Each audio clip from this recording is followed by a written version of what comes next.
آج کی ویڈیو میں آپ دیکھیں گے نیدرلینڈ کے پارلیمنٹ کا وہ ممبر جو اسلام سے شدید نفرت اور دشمنی کی وجہ سے دنیا بھر میں مشہور تھا اور اسلام سے نفرت میں اس حد تک پہنچ گیا کہ اسلام کے خلاف ایک کتاب لکھنے کا فیصلہ کیا تاکہ دنیا کو بتا سکے کہ اسلام ایک جھوٹا اور خطرناک مذہب ہے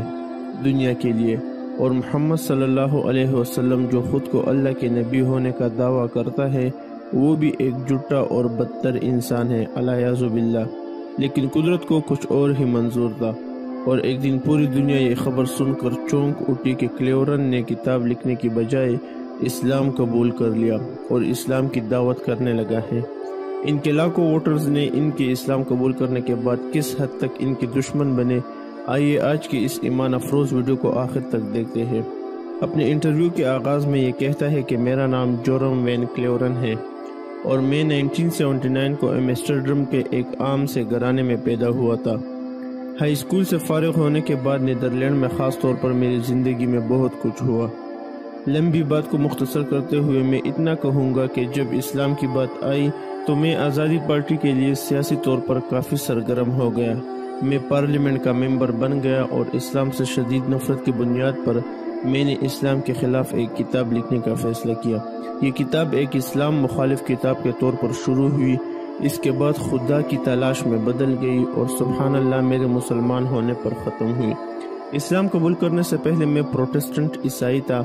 ہم نے بائبل پڑھا، ہم چرچ گئے وغیرہ وغیرہ،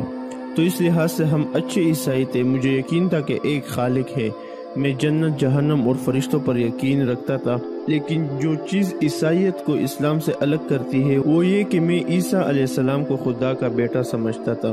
اور زیادہ فلسفانہ انداز میں مانتا بھی تھا کہ وہ خدا ہے۔ میں عیسیٰ علیہ السلام کے صلیب پر چڑھنے اور اس کی جگہ کفارہ ادا کرنے پر یقین رکھتا تھا، لیکن تثلیث ایک بہت ہی پیچیدہ عقیدہ ہے، آپ اس پر یقین کریں یا نہ کریں، کیونکہ اگر بائبل میں خدا ہے تو خدا ابدی ہے، لیکن اسی وقت وہ مر بھی جاتے ہیں۔ آپ ایک ہی وقت میں ابدی اور فانی نہیں ہو سکتے۔ تو یہ سوالات میرے ذہن میں تب آئے جب میں 16 سال کی عمر میں تھا کہ یہ سب منطقی نہیں۔ میں نے بہت سے پادریوں سے بات کی، لیکن مجھے ان میں سے کسی نے بھی تسلی بخش جواب نہیں دیا، جس نے اسے میرے لیے سمجھنے میں پیچیدہ بنا دیا، اور اسی طرح کی چیزوں میں شکوک و شبہات بڑھنے لگے۔ لیکن اس کے بعد میں نے اپنا ہی فیصلہ خود ایسے کیا کہ یہ سب ٹھیک ہے، شاید میں اب اتنا عقل مند نہیں ہوں جو ان باتوں کو سمجھ سکوں۔ میں خدا پر یقین رکھتا ہوں اور عیسیٰ علیہ السلام کو اس کا بیٹا تسلیم کروں گا، اور اس سے آگے اپنی تحقیق نہیں کروں گا۔ مسلمانوں کے بارے میں میرا شروع سے ہی یہی خیال تھا کہ یہ لوگ پاگل ہیں اور ان کا مذہب بھی جھوٹا ہے۔ پھر ایک ایسا واقعہ آیا جس نے مجھے اسلام سے شدید نفرت پر قائل کیا۔ نیدرلینڈ میں ایک مشہور فلم ساز لڑکے کو گلی میں مار دیا اور اسے ذبح کرنے کی کوشش کی گئی۔ اس کے پیٹ پر چھری رکھی اور اس کے گلے میں ایک خط رکھا جس پر لکھا تھا کہ اگلا نمبر اس دوسری لڑکی کا ہوگا۔ میں نے فیصلہ کیا کہ اس دین اسلام کے بارے میں مجھے سیاسی طور پر متحرک ہونا پڑے گا اور اس برائی کو ہمارے ملک کو نقصان پہنچانے سے روکنا ہوگا۔ اس لیے میں نے ایک کتاب لکھنے کا فیصلہ کیا کہ اسلام کیوں دنیا کے لیے خطرہ ہے اور اس کا ختم ہونا کیوں ضروری ہے، تاکہ لوگ اصل حقیقت کو سمجھ سکیں۔ تو جب میں اپنی یہ کتاب لکھ رہا تھا تو آپ جانتے ہی عیسائیت کے بارے میں پہلے سے ہی میرے ذہن میں شکوک و شبہات تھے، اور اسلام دشمنی اور نفرت کے باوجود یہ کتاب سچائی کے بارے میں تھا، کیونکہ میں ایک مومن عیسائی لڑکا تھا اور میرے پاس جو سوالات تھے ان کے جوابات اسلامی طریقے سے دیے گئے تھے، لیکن میں یہ کتاب ایک عیسائی نقطہ نظر سے لکھ رہا تھا تاکہ لوگ جان سکے کہ اسلام دنیا کے لیے کتنا بڑا خطرہ ہے۔ چنانچہ میں نے شروع میں مسیحی تصور اور اسلامی تصور کا موازنہ کیا، لیکن چونکہ عیسائیت کے شرکی عقیدے کے بارے میں میرے شکوک و شبہات پہلے ہی سے تھے، اور جب اسلام کی توحید اور وحدانیت دیکھا تو اس نے مجھے متاثر کیا، کیونکہ یہ زیادہ منطقی اور لاجیکل تھا۔ اس لیے میں نے فیصلہ کیا کہ میں ایک بار پھر بائبل کو پڑھنا چاہتا ہوں۔ اس لیے جب میں نے پرانا عہد نامہ دیکھا تو اس میں تھا کہ نبی نے کہا کہ خدا ایک ہے، خدا ایک ہے اور ایک ہی ہے۔ پھر میں نے فیصلہ کیا کہ میں نئے عہد نامے میں صرف عیسیٰ علیہ السلام کے اپنے الفاظ دیکھوں گا۔ اس نئے عہد نامے میں یہ کہانی ہے کہ ایک لڑکا عیسیٰ علیہ السلام کے پاس آتا ہے اور پوچھتا ہے کہ زندگی میں سب سے اہم چیز کیا ہے اور میں جنت کیسے حاصل کر سکتا ہوں۔ اس نے جواب دیا کہ اے اسرائیل، تمہارا معبود ایک ہے، اپنے پڑوسی سے ایسا سلوک کرو جسے تم اپنے آپ سے کرنا چاہتے ہو۔ تو اسی وقت میں نے سوچا کہ عیسیٰ علیہ السلام نے خود کہا ہے کہ تمہارا معبود ایک ہے، اس لیے خدا کا جو تصور اسلام میں ہے وہی زیادہ منطقی ہے، اور اگر انصاف سے دیکھا جائے تو یہی تصور پرانے اور نئے عہد نامے میں بھی ملتا ہے۔ تو انتہائی تحقیق کرنے کے بعد اور کئی سوالات تھے اسلام کے بارے میں جن کے میں نے علماء سے جواب مانگے، اس نے میرے اسلام کے بارے میں سابقہ تصور کو بدل دیا۔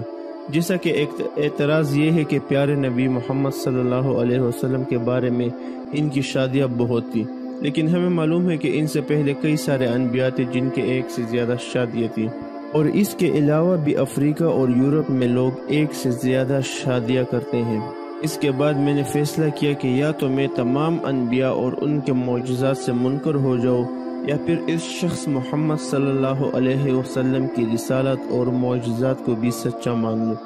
پہلے میں مانتا تھا کہ تاریخ انسانی میں سب سے زیادہ برے شخص الیاذ باللہ محمد ہیں، جہاں تک میں جانتا تھا۔ پھر میں نے کہا کہ شاید وہ اتنے برے نہ ہو، لیکن وہ نبی بھی نہیں ہو سکتے، اور آخر میں مجھے شک ہونے لگا کہ شاید وہ نبی بھی ہے۔ اور اس کے ساتھ ایک عالم عبدالحکیم کی اس ایک بات نے مجھ پر کافی اثر کیا،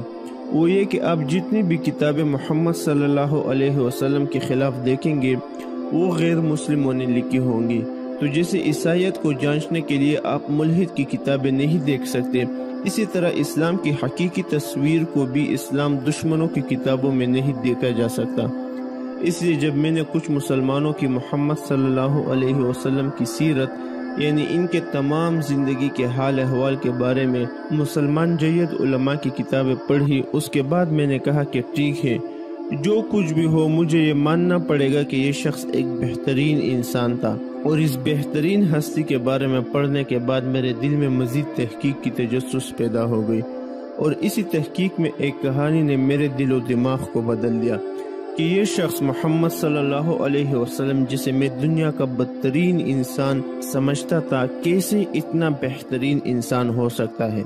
اور وہ کہانی ابو سفیان کی بیوی ہندہ کی تھی، جس نے حمزہ رضی اللہ عنہ، جو آپ صلی اللہ علیہ وسلم کے دل کے نہایت قریب تھے، ہندہ نے ایک غلام کو پیسے دیے حمزہ رضی اللہ عنہ کو شہید کرنے کے لیے، اور جنگ کے دوران اس غلام نے حمزہ رضی اللہ عنہ کو شہید کرنے کے بعد اس کی لاش کی بے حرمتی کی اور اس کا دل نکال لیا، اور اس کی ناک اور جسم کے باقی عضو کاٹے۔ جب آپ صلی اللہ علیہ وسلم مدینے میں طاقتور ہو گئے، اور وہی غلام جب آپ صلی اللہ علیہ وسلم کے سامنے آئے، تو میں اس وقت سوچنے لگا کہ اب یہ اس غلام کو وہی سزا دے گا، لیکن آپ صلی اللہ علیہ وسلم نے کہا کہ میں نے تمہیں معاف کیا، لیکن میری نظروں سے ہٹ جاؤ، میں تمہیں دیکھ نہیں سکتا۔ آپ خود سوچ لیں کہ ایک ایسے انسان کو کوئی کیسے طاقتور ہونے کے باوجود بھی معاف کر سکتا ہے۔ میرے خیال سے یہ ایک واقعہ آپ صلی اللہ علیہ وسلم کی کردار کو جانچنے کے لیے کافی ہے۔ تو میں نے خود فیصلہ کیا کہ یہ انسان نبی ہونے کے لائق ہے، اور اب میں مانتا ہوں کہ یہ انسان نبی ہے۔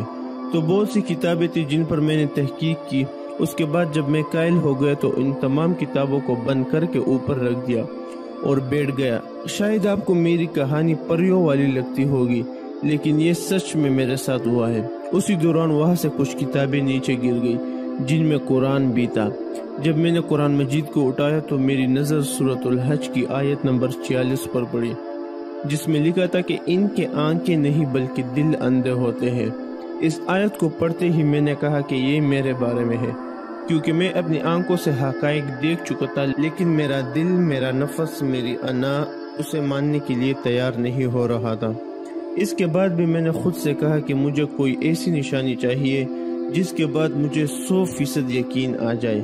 جب میں سونے کے بعد بیدار ہوا تو مجھے اس جیسا سکون زندگی میں کبھی نہیں ملا تھا، جس کے بعد میں نے اسلام قبول کر لیا۔ جب میرے اسلام قبول کرنے کا لوگوں کو پتہ چلا تو بعض لوگوں کے لیے یہ ایک صدمہ تھا۔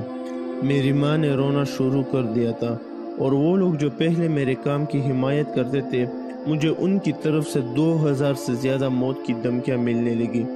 اور وہ لوگ جنہوں نے مجھے ووٹ دیا تھا انہوں نے مجھے طرح طرح کی دھمکیاں دی کہ ہم آپ کو گولی مار دیں گے، ہم آپ کی بیوی کے ساتھ زیادتی کریں گے، ہمیں معلوم ہے کہ آپ کے بچے اسکول پڑھنے کہاں جاتے ہیں، وغیرہ وغیرہ۔ تو یہ میرے لیے ایک مشکل وقت تھا، ان لوگوں کو سمجھانا، اپنے پارٹی کے لیڈر کو سمجھانا، اس نے بھی ماننے سے انکار کر دیا، اور اس نے کہا کہ جب میں نے سنا کہ تم مسلمان ہوئے ہو، میں 2 دن سے سویا نہیں ہوں۔ لیکن میرے لیے سب سے مشکل حصہ میرے دادا کو بتانا تھا، کیونکہ میرے دادا کی عمر 93-94 سال کی تھی اور وہ بستر مرگ پر تھے۔ جب میں نے اسے بتایا کہ میں مسلمان ہو گیا ہوں تو اس نے آنکھیں بند کر لی۔ میں سوچنے لگا کہ شاید وہ وفات پا چکے ہیں، لیکن کچھ دیر بعد انہوں نے آنکھیں کھول لی اور میرے اسلام کو تسلیم کر لیا۔ میرے لیڈر نے مجھ سے کہا کہ اس بات کا کیا ثبوت ہے کہ کل کو تم اسلام چھوڑ کر ہندو نہ بن جاؤ؟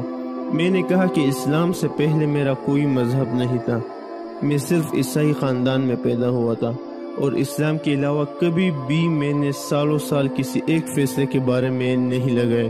یہ میری زندگی کا سب سے بہترین فیصلہ تھا۔ تو مجھے اپنے سابقہ الزام جو میں نے اسلام پر لگائے تھے کہ یہ جھوٹ ہے، اسلام زہر ہے، ان پر کافی افسوس ہے۔ ہم نے اب اپنی ایک تنظیم شروع کی ہے جس میں ہم اسلام کے بارے میں غلط فہمیاں دور کرنے کے لیے primary school, high school, college, یونیورسٹیاں، بلکہ حکومت کے 2 اداروں اور دیگر سماجی تنظیموں، گرجا گھروں میں جا کر اسلام کی دعوت دیتے ہیں، اور اسی دعوت اسلام کے ذریعے میں اپنی ماضی کی غلطیوں کو مٹانے کی کوشش کر رہا ہوں۔ ویڈیو کے آخر میں آپ سب دیکھنے والوں سے التجا کروں گا کہ زندگی میں ایک بار رسول اللہ کی سیرت، ان کی زندگی کو ضرور پڑھیں، یہ آپ کو حقیقت تک پہنچنے میں بہت مدد دے گی۔ دوستو، آپ خود سوچتے کہ اسلام کا شدید دشمن اور اسلام سے شدید نفرت کرنے والا شخص جب سیرت النبی پڑھنے کے بعد اسلام قبول کر سکتا ہے، تو یہی سیرت نبی جس سے ہم کافی زیادہ دور ہے، اور بہت سارے مسلمانوں کو یہ پتہ بھی نہیں کہ رسول اللہ صلی اللہ علیہ وسلم کیسے پیدا ہوئے اور کیسے ان کو رسالت آئی، اور کیا کچھ واقعات ان کی زندگی پر آپ صلی اللہ علیہ وسلم پر گزرے، اور کتنی تکالیفیں آپ صلی اللہ علیہ وسلم نے اللہ کی دین کے لیے اٹھائی ہے۔ تو اسی سیرت کے حوالے سے دنیا کی ایک بہترین کتاب جو ایوارڈ یافتہ بھی ہے، الرحیق المختوم ان کا نام ہے، یہ کتاب کئی ہزار کتابوں میں فرسٹ نمبر پر آیا تھا۔ یہ آپ کو انٹرنیٹ میں PDF کی شکل میں بھی مل جائے گی، کہیں سے بھی آپ اسے فری میں ڈاؤن لوڈ کر سکتے ہیں۔ تو کوشش کریں کہ اس کتاب کو خود بھی ڈاؤن لوڈ کرے، مکمل پڑھے، بار بار پڑھے، اور اپنے دوستوں کو بھی اسی کتاب کی دعوت دے۔ انشاءاللہ یہ ایک کتاب آپ کی زندگی بھی بدل دے گی۔ ویڈیو کو اپنے دوستوں کے ساتھ بھی ثواب کی نیت سے شیئر کریں۔ والسلام۔